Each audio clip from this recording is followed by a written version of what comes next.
Lali Joseph ഷോപ്പിലാണോ? അതെ അതെ അതെ അതെ, കടയിലാണ്.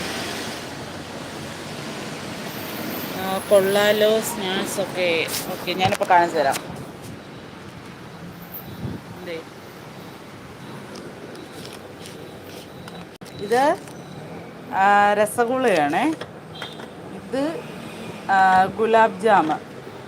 പിന്നെ ഇത് ഒക്കെ ഈന്തപ്പഴം. ഓക്കെ, പിന്നെ ഇത് കേക്ക്, പിന്നെ കുക്കീസ്, അങ്ങനെ കുറേ ഐറ്റംസ്, എള്ളുണ്ട, അങ്ങനെ കുറേ ഐറ്റംസ്. ഇനി ഇവിടെയൊക്കെ ജ്യൂസ്, ഏതൊക്കെ ജ്യൂസുകൾ, ഇതെല്ലാം ജ്യൂസുകളാണ്. ഇത് പിന്നെ ഐസ്ക്രീം, ബിസ്ക്കറ്റ്, മാഗി. ആർക്കും കട കാണിച്ച് തന്നില്ലെന്ന് വേണ്ട. ഇതെല്ലാം മുട്ടായി ഐറ്റംസാണ്. ഇത് ഫുള്ള് ആ റോപ്പ് തൊട്ട് ഇവിടെ ഇതെല്ലാം